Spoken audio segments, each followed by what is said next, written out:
Misalnya kalau kita begini, apa ya, guru matematika, koma, Pak Bambang, gitu ya, Pak Bambang. Oh, berarti guru matematika itu Pak Bambang. Tapi kalau komanya dihilangkan, guru matematika Pak Bambang. Jadi Pak Bambang ini posisinya sebagai murid. Tapi kalau dikasih koma, guru matematika Pak Bambang. Tapi kalau dikasih disambung, guru matematika Pak Bambang, nah kan beda kan?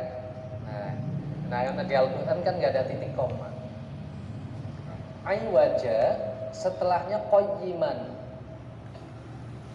Ya, setelah ayat aywaja menyimpang, tidak lam yaj'al lahu aywaja, tidak menjadikan Al-Quran itu sesuatu yang menyimpang. Selanjutnya kan ayatnya qayyiman liyundira. Ya. Qayyiman itu artinya lurus, tegak. Loh, gimana sih tadi menyimpang, ini lurus gitu kan? Kalau kita karena dianggapnya khawatirnya ini kan sama-sama sifat. Ini menyimpang, ini tegak lurus. Kalau kita ada ayat wa innallaha kana aliman hakima. Aliman, Allah maha mengetahui, lagi maha bijaksana. Aliman hakiman. Nah kalau ini aywajan qayyiman, kalau dimaknai seperti ini kan bahaya juga. Tidak menjadikan Al-Quran itu menyimpang lagi tegak lurus. Nah, kan gimana coba? Nah, supaya tidak ada kesalahan dalam pemaknaan, maka ini dijeda dengan menggunakan sakta.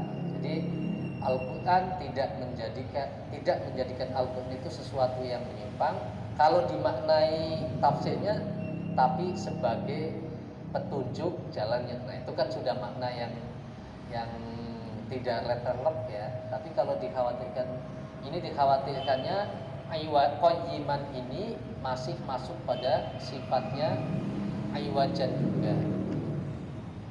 Yang kedua di Yasin, qalu ya wailana, mereka berkata ya wailana, sungguh celaka kami, memba'atana, siapa yang membangkitkan kami, mimmal qadina, dari tidur panjang kami.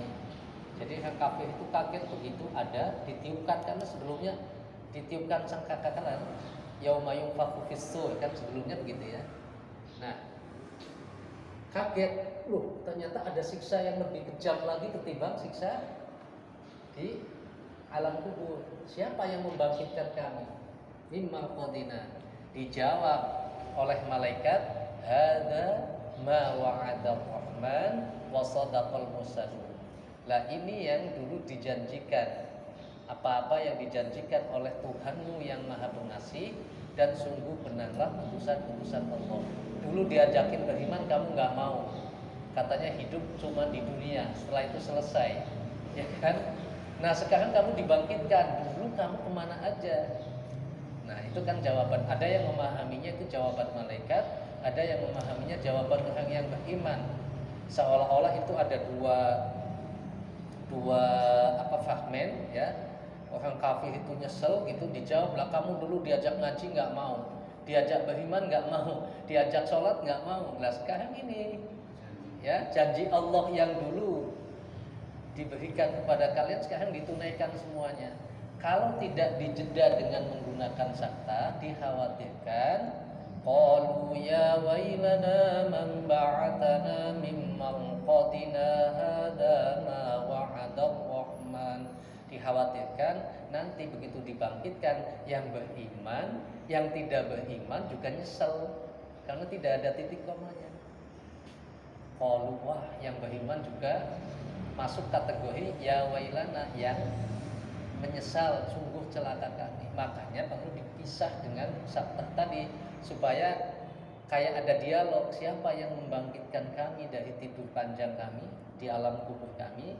Oh dijawab, Nah, ini yang dulu dijanjikan. Kalau enggak, tidak ada pemisah, ibaratnya begitu, dikhawatirkan pemahamannya adalah itu tadi, baik yang kafir maupun yang beriman ketika dibangkitkan sama-sama mereka itu menyesal. Ya wailana man ba'atsana min maqadina. Ya, ayat itu umum. Oh, jangan-jangan yang beriman juga masuk ke dalam kategori itu. Makanya dijeda, diputus dengan menggunakan sabda. Satu lagi misalnya di surah Al-Qiyamah. Wa qila man raq wa qila man. Nah, ini dipisah. Man ada sabta di sini, ya. Wakilah dan dikatakan man, siapakah raqin, yang meruqyah, yang mengobati atau yang menyembuhkan.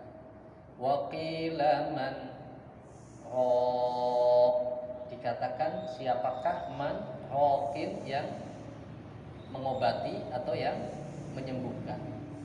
Tapi kalau disambung, dikhawatirkannya karena nun mati ketemu dengan ra itu menjadi idgham bila guna. Nun mati ketemu ra kalau dibaca jadi manrob, seolah-olah menjadi dibacakan marrob gitu ya, karena nun mati masuk ke dalam ra, ada tasdid kan biasanya begitu ya. Nah, dikhawatirkan kalau marrob itu dalam bahasa Arab artinya sudah beda.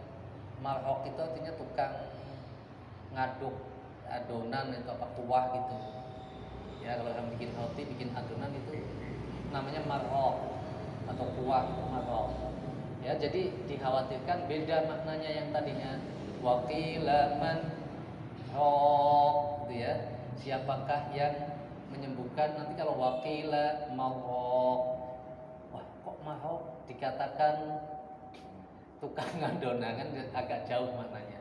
Makanya ini salah satu hikmahnya kenapa kemudian dijeda atau dipisah dengan menggunakan saktah. Ya, ini penting supaya kita bisa memahami. Jangan sampai ketika apa yang kita baca pemahamannya jangan sampai salah. Maka ini salah satunya di dalam Al-Quran itu ada namanya saktah. Ya, saktah, berhenti sejenak. Itu wakafnya gimana? Wah, itu ini paling sulit ini, fa'ahlakat ya. Itu di surah di juz 4. Silakan dibuka. Juz keempat, ayat surahnya Ali Imran, ayatnya 117. Mathalu ma yunfiquna fi hadhil hayatid dunya kamathali rihin fiha sirrun asabat hartha qaumin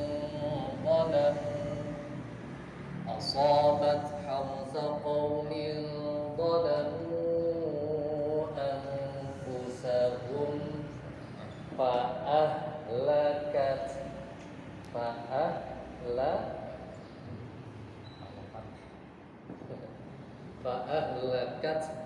Ini tak mati ketemu hak mati sama-sama hamas, ini yang paling sulit.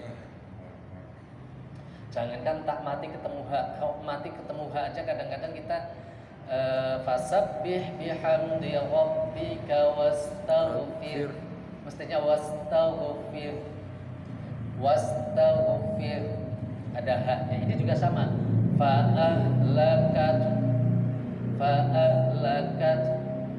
Kalau mau mendingan disambung. Ya, kalau lebih gampang disambung. Ya, misalnya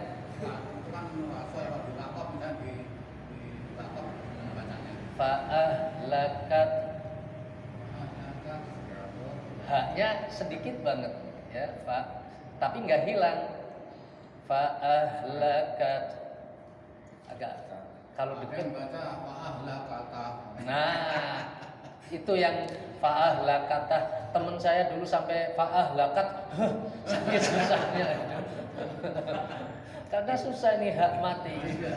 Ya, makanya saya bilang kalau mau dibaca mending diwasolkan saja. Sebab sulit ini. Sirun asabat harsa qaumin zalamu anfusahum fa'ahlakat haknya sedikit ya, agak sulit. Ini paling saya bilang ini tak mati ketemu hak ya, ini paling sulit kalau diwakafkan. Fa'ahlakat ada yang begitu karena saking susahnya ini tak mati ketemu hak mati ya gitu.